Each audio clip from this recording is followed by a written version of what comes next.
30 अंश का कोटपूरक कोण कितना होता है? जो कोटपूरक कोण होता है कम्प्लीमेंट्री एंगल, कम्प्लीमेंट्री एंगल जो होता है वो 90 अंश दो कोणों का योगफल होता है। ऐसे दो कोण जिनका योगफल 90 अंश होता है कोटपूरक कोण कहलाते हैं।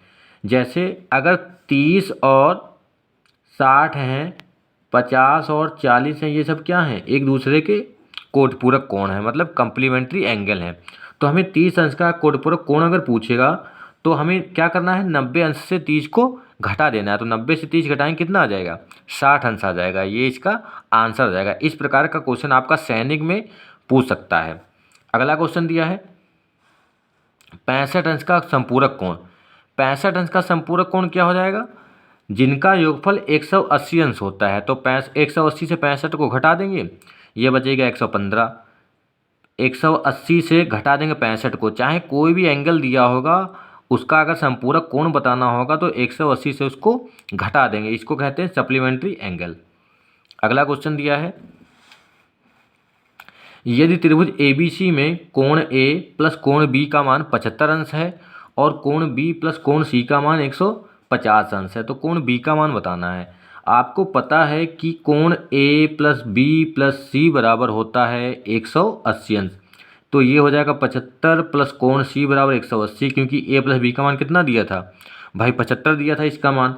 तो कोण C बराबर कितना हो जाएगा? 180 माइनस 75, ये हो जाएगा 105 जब इसको घटाएंगे। अब ये वाला मान जो है इसमें रख देंगे C की जगह पे।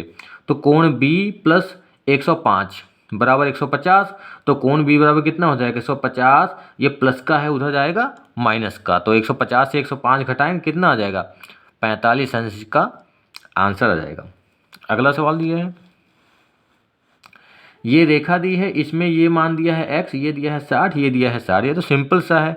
आपको पता है कोई एक स्ट्रेट रेखा है, स्ट्रेट लाइन है, सरल रेखा, तो उसका पूरा जो एंगल होता है ये वाला पूरा एंगल, ये पूरा एंगल होता है 180 अंश। और इन तीनों को जब जोड़ेंगे x प्लस 60 बराबर 180। तो 180 से इन दोनों को जोड़ के घटा देंगे तो x बराबर हो जाएगा 180 माइनस का 60 और 60 120। तो x का मान हो जाएगा 60 अंश। या अगर यहाँ पे मान दिया होता जैसे CBD, तो ये जो एंगल पूछेगा CBD है, यहाँ x ना दिया होता तो लेते कौन CBD बराबर ये भी 60 अंश हो जाता। इसी प्रकार से जैसे ये वाला सवाल अगर दिया है, ऐसे अगर आपका दिया है तो इसमें क्या हो जाएगा? इसमें आपका हो जाएगा x प्लस 15, ये कोण 45 दिया है, ये है x प्लस 30। इसका मान हमें निकालना है। x plus 15 plus 45 plus x plus 30 बराबर 180 अंश। तो इसका मान हो जाएगा 2x प्लस ये x और x कितना हो जाएगा? x और x हो जाएगा 2x। 15 और 45 60 और 30 90। 90 उधर जाएगा तो माइनस का, तो 180 से 90 घटाएंगे 90 हो जाएगा। तो x बराबर हो जाएगा 2x बराबर हो जाएगा 90, x बराबर 90/2। तो x का मान हो जाएगा 45 अंश। तो ये इसका आंसर हो जाएगा x का मान। अब अगले सवाल पे आ जाते हैं।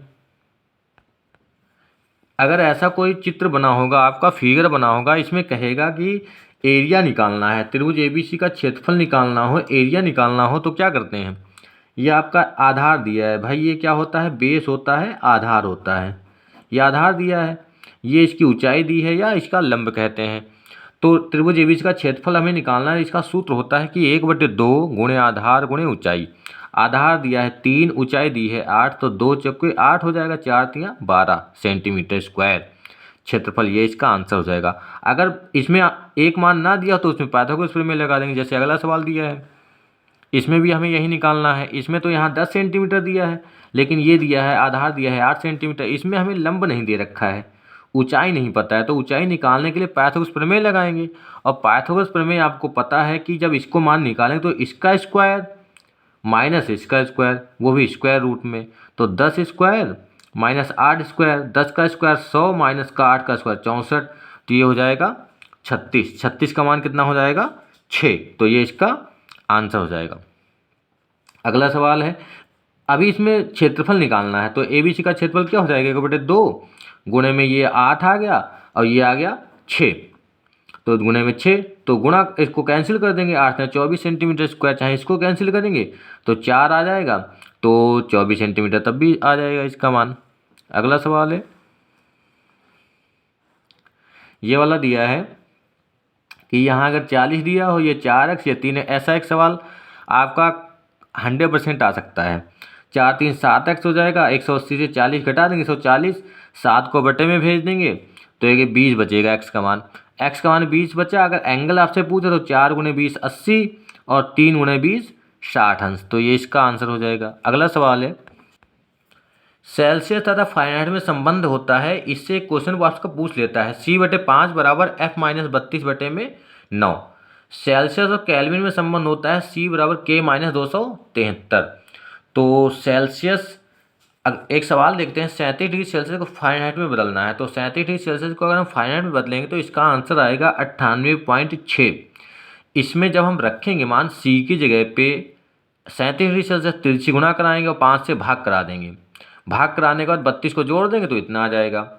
क्योंकि 37 डिग्री सेल्सियस तो C का मान 37 है, F निकालना है हमें। अगर F का मान दिया है तो यहाँ पे F रख देंगे और C का मान निकाल लेंगे, सिंपल सा है।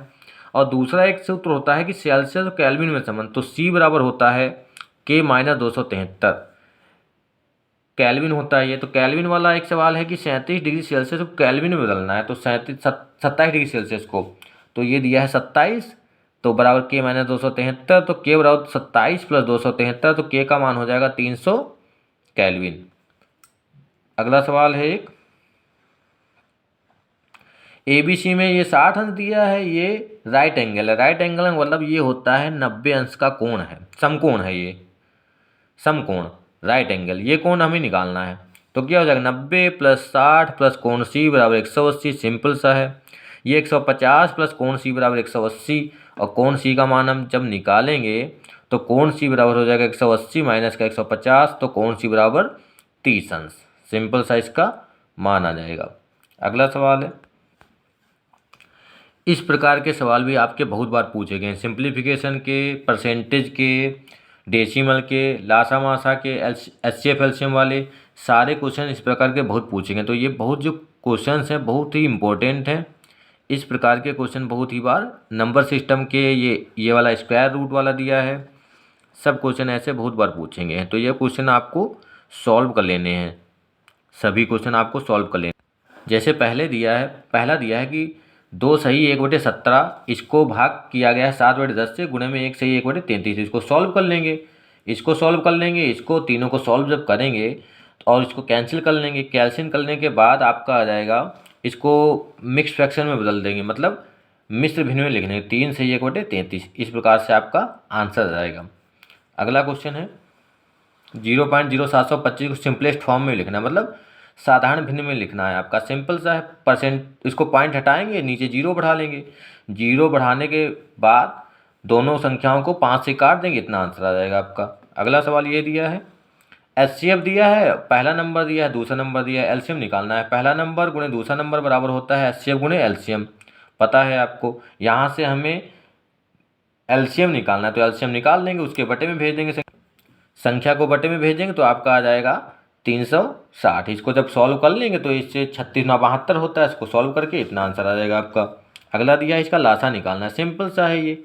25 को ये लिख सकते हैं, 45 को 3 × 5 × 3 ऐसे लिखने के बाद एलसीएम निकाल लेंगे, क्योंकि ज़्यादा बाद जो संख्या है उनको हम लिख लेते हैं। HCF में क्या होता है, जो कॉमन होता है, तो ये आपका एलसीएम आपका आ जाएगा 225। ये सिंप्लीफाई करना है इसका, इसमें दिया है सिंप्लीफिकेशन का है ये 20/5, इस प्रकार से सॉल्व। आपको पता है कि बॉडमास के नियम में सबसे पहले भाग करते हैं और ब्रैकेट को सॉल्व करते हैं, तो इसको सॉल्व कर लेंगे। जब इसको सॉल्व किया 4 आए, फिर भाग 2, फिर 2 × 2, सॉल्व करने के बाद 2 + 4, इसका आ जाएगा 16। तो इस प्रकार से आपका आंसर आ जाएगा। अगला सवाल दिया है, ये दिया है अगला सवाल 1/13 7 प्लस, इसका भी ब्रैकेट सॉल्व कर लेंगे पहले। ब्रैकेट जब सॉल्व करेंगे मल्टीप्लाई कराएंगे पहले, मल्टीप्लाई कराने के बाद इन तीनों को जोड़ लेंगे और इससे कैंसिल कर देंगे, तो इसका आंसर 11 आ जाएगा। अगला सवाल ये दिया है, सबको ऐड करना है, सबको ऐड कर लेंगे तो इतना आंसर आपका आ जाएगा 6.6, इन सबको ऐड करेंगे जब। अगला क्वेश्चन, क्योंकि बहुत ही कम समय है आपका, वीडियो भी बहुत बड़ा हो जाएगा, तो आपको सारे क्वेश्चन इसमें लगभग 40 से 50 क्वेश्चन होंगे जो आपके सैनिक स्कूल के लिए बहुत ही इंपॉर्टेंट हैं। ये आपका है। इसको क्रॉस मल्टीप्लाई कराएंगे, क्रॉस मल्टीप्लाई कराएंगे तो x का मान आपको निकालना है। तो x बराबर हो जाएगा प्लस माइनस अंडर 196 गुणे 25, इसका 14 होता है, इसका होता है 5, तो 14 पंचे 70। तो यही आपका आंसर आ जाएगा। अगला सवाल है, इनकी मल्टीप्लाई करानी है 140.75 की। तो इनकी जब मल्टीप्लाई करेंगे 2 और 2 4 के बाद दशमलव लगा देना है बस। मल्टीप्लाई में वही संख्या रहेगी क्योंकि यहाँ पे 1 से कराई गई मल्टीप्लाई। अगला दिया 90% का 300, मतलब 300 का 90% ऑफ लिखा है। तो 300 का 90%, तो 300 गुणे में 90 बटे में 100 प्लस 90 गुणे 30 बटे में 100। 0 0 कैंसिल करेंगे और दोनों की गुणा करा के जोड़ लेंगे, 297 इसका आंसर आ जाएगा। आप वीडियो को रोक के सॉल्यूशन देख सकते हैं, अपने आप सॉल्व करेंगे। नहीं समझ में आ रहा तो आप वीडियो को रोक के सॉल्व कर सकते हैं और देख सकते हैं कैसे सॉल्व किया गया है। अगला क्वेश्चन है, इससे पहले भी क्वेश्चन जो है उसका पूरा सॉल्यूशन आपको बताया गया है, इसलिए यहाँ पे थोड़ा जल्दी जल्दी में आपको बताया जाए क्योंकि आपको अब इतना समय नहीं है कि आप पूरा सॉल्यूशन उसको वैसे करके बताया जाए, तो वीडियो बहुत बड़ा हो जाएगा आपका। अगला क्वेश्चन ये दिया है, इनको पहले प्लस वालों को जोड़ लेंगे, माइनस वालों को जोड़ लेंगे और फिर इस चीज़ को घटा देंगे, ये वाला आपका आंसर आ जाएगा। अगला सवाल दिया, अगर इसको डेसिमल में लिखना होगा सिंपल फॉर्म में, तो पॉइंट हटा के नीचे 0 बढ़ा लेंगे और जैसे यहाँ पे सॉल्व किया गया है वैसे ही इसको सॉल्व कर लेंगे और मिक्स फ्रैक्शन में बदल देंगे। ये दिया है, सबसे पहले आपको पता है हमें x का मान निकालना है, तो 15 से 15 डिवाइड कर देंगे। तो 15 से 15 डिवाइड करेंगे 1, तो 15 माइनस 1 गुणे 6, फिर गुणा करेंगे तो 9 आ जाएगा इसका आंसर। जब इसकी गुणा कराने के बाद घटा देंगे तो 9 आ जाएगा इसका आंसर। अगला दिया है 0.9, फिर इसको सॉल्व करना है। तो इनकी जब गुणा करा लिए तो इसके बाद भाग करना ना, पॉइंट हटाएंगे दोनों का, सॉल्व कर देंगे, इसका आंसर आ जाएगा 10, क्योंकि पॉइंट हटाएंगे, इसका पॉइंट हटाएंगे, ऊपर 1 नंबर है नीचे 2 है, 1 0 ऊपर बढ़ जाएगा, फिर इसको सॉल्व कर देंगे। इनकी मल्टीप्लाई करानी है, 3 गुणे 3 गुणे 3 गुणे 3, तो हो जाएगा 81। पॉइंट देख लेते हैं, 1 2 3, 3 और 2 5 के बाद दशमलव लगा दिया, बस कोई दिक्कत नहीं है। अगला क्वेश्चन है 3/8, इसको सॉल्व करना है 5/3, पहले इस वाले को सॉल्व कर लेंगे। इसको जब सॉल्व किया गया 5 गुना 10 माइनस 3 कम 3 बटे में 3 गुना 6, तो 10 माइनस 3 हो गया। 7/6 इसको सॉल्व करेंगे और इसको सॉल्व करने के बाद इसको जब मल्टीप्लाई कराएंगे तो चेंज हो जाएगा, 6 ऊपर चला जाएगा 7 नीचे आ गया। इसको सॉल्व करेंगे 9/28 प्लस 5/8, फिर क्रॉस मल्टीप्लाई करा लिया है। क्रॉस मल्टीप्लाई कराने के बाद इनको ऐड करेंगे और उसके बाद इतना आंसर आ जाएगा। 4 अंकों की कितनी संख्याएं होती हैं? 4 अंकों की आपको संख्याएं बतानी है, तो 4 अंकों की जो सबसे बड़ी संख्या होती है उससे 3 अंकों सबसे छोटी वो बड़ी संख्या को घटा देंगे, तो 4 अंकों संख्याएं कितनी होती हैं ये पता चल जाएगा हमें, ये आंसर आ जाएगा। आपको इस चीज़ को घटाएंगे तो ये आंसर है। 3 अंकों की संख्या तो 3 अंकों की और 2 अंकों की घटा देंगे तो ये वाला आपका आंसर आ जाएगा। बहुत ही सिंपल तरीका है ये।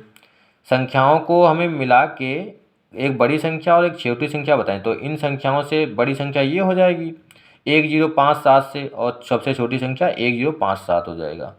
अगला सवाल है, इसमें बताना है 2 महीने 5 सप्ताह और 18 दिनों में दिनों की संख्या। तो आपको पता है 2 महीने में 30 से मल्टीप्लाई 60, ये हो जाएगा 5 वीक में 35 दिन, और ये 18, तीनों को जोड़ेंगे तो 113 दिन आ जाएंगे। अगला क्वेश्चन दिया है, इन दोनों की मल्टीप्लाई का मान इतना दिया है, पॉइंट लगा दिया है, यहाँ पे पॉइंट लगा दिया, इसका मान हमें बताना है। तो जब इसको सॉल्व करोगे तो इसका मान कितना आ जाएगा? इसका मान आ जाएगा 3.4, क्योंकि इस वाले रिलेशन से हमने इसको निकाल दिया है, 3.4 आ जाएगा। 0.075 को प्रतिशत में बदलना है, तो 0.075 प्रतिशत में बदलने का मतलब इसको 100 से गुणा कराएंगे, और 100 से गुणा करा दिया तो इसका पॉइंट हटा के 3 जीरो बढ़ाया तो 2 जीरो कैंसिल, 1 जीरो बचा, तो 7.5% बचेगा। ये बहुत ही अच्छा क्वेश्चन है, ये 7.5% बचेगा। 6.25% को साधारण भिन्न में बदलना है, 6.25 बटे में 100 गुणे में 1/100।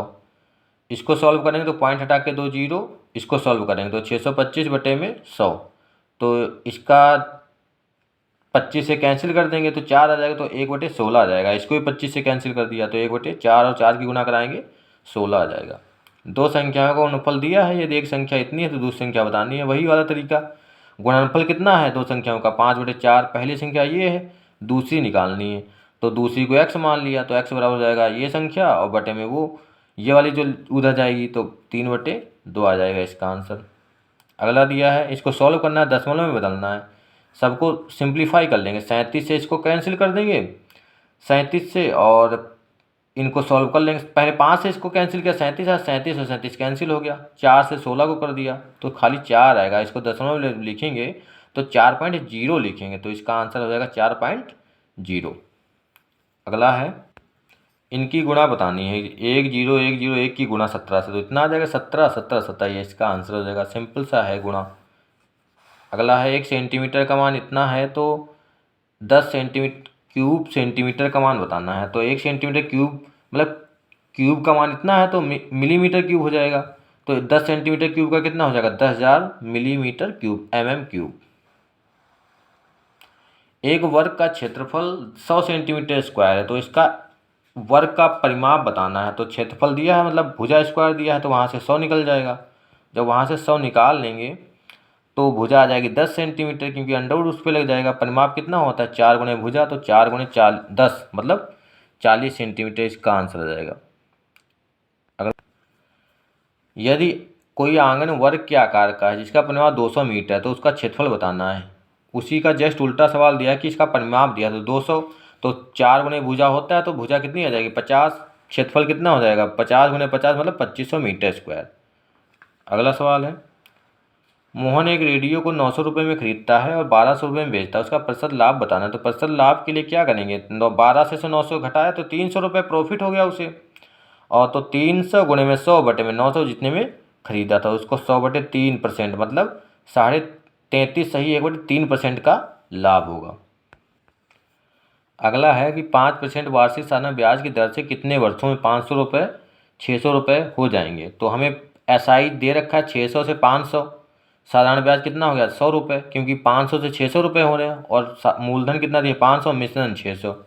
तो सूत्र वही वाला लगा देंगे, P गुणे R गुणे T बटे में 100, मतलब मूलधन गुणे में दर गुणे में समय बटे में 100। यहाँ से हमें T निकालना है, T बराबर कितना हो जाएगा 100 बटे में 25 मतलब 4 वर्ष हो जाएगा इसका। 10 मीटर 10 किलोमीटर का कितने परसेंट है, तो 10 किलोमीटर में कितने होते हैं, 10 मीटर में हमें किलोमीटर में मीटर निकालने हैं। 1 किलोमीटर में होते हैं 1000, तो 10,000 मीटर हो जाएंगे। तो 10 बटे 10,000 गुणे में 100, तो 1/10 मतलब 0.1% इसका परसेंटेज निकालना है। या इसको हम इस प्रकार से भी कर सकते हैं, x% दिया 10 किलोमीटर का, वही बात है इसमें भी ऐसे ही कर सकते हैं। 214.56 में 5 का स्थानीय मान प्लेस वैल्यू पॉइंट वाला निकालना है हमें। तो इसका कितना हो जाएगा 5 से पहले पॉइंट लगा तो 0.1, इसकी गुणा कर 0.5 आ जाएगा। 4 मीटर 2604 सेंटीमीटर को सेंटीमीटर बदलना, 4 मीटर मतलब 400 सेंटीमीटर, 400 प्लस 2604 3004 सेंटीमीटर। निम्न में कौन सी संख्या सहभाज्य है, सहभाज्य का मतलब जिसका HCF 1 हो। तो इसमें आपको देखना है ये कट रही हैं एक दूसरे से, ये भी किसी संख्या से ये नहीं कट रही है, इसका HCF 1 नहीं है। मतलब हमें बताना ये है कि जिनका HCF कितना हो, जिनका HCF हो 1। ये 5 और भी, ये भी 5 से कट रहा है, ये भी 5 से कट रहा है, ये इन दोनों संख्याओं का HCF 1 हो जाए, क्योंकि ये संख्या किसी भी ऐसी संख्या से नहीं कट रही है तो दोनों से कट जाएँ। ये 11 33, ये 11 से ये भी कट रहा है, 11 से ये भी कट रहा है, तो इसका HCF क्या हो जाएगा, मतलब इसका जो सहभाज्य संख्याओं की संख्या हो जाएगी, पेयर होना चाहिए, ये हो जाएगा 11 और 21। 17/25 17/23 17/19 इसको आरोही अवरोही में लिखना है, आरोही और अवरोही क्रम में। तो इसको हमने लिख लिया आरोही मतलब असेंडिंग ऑर्डर, अवरोही मतलब डिसेंडिंग ऑर्डर। आरोही का मतलब होता है छोटी से बड़ी संख्या और अवरोही का मतलब होता है बड़ी से छोटी संख्या। तो अब इसमें सबका हर बराबर दिया था, हर बराबर, तो जो सबसे बड़ी संख्या है हर में तो वो सबसे छोटी होती है। अगर छोटी संख्याएं कोई दी होती अलग अलग दी होती तो उसको हम डिवाइड करके देख लेते, क्योंकि उसको भाग कर लेते, भाग करने के बाद पता चलता हमें कि कौन सी संख्या छोटी है कौन सी बड़ी है। तो इसमें भी ऐसे देख लेंगे, और वो सबसे छोटी फिर उससे बड़ी फिर उससे बड़ी सबसे बाद में सबसे बड़ी, तो उसके बाद इस तरह क्या होता है सबसे बड़ी उससे छोटी और उससे छोटी। ये आपके इस तरीके से आपका क्वेश्चन हो जाएगा। बहुत सारे इंपॉर्टेंट क्वेश्चन है, इसमें से बहुत सारे क्वेश्चन ऐसे हैं जो आपको इसी तरीके से मिल सकते हैं।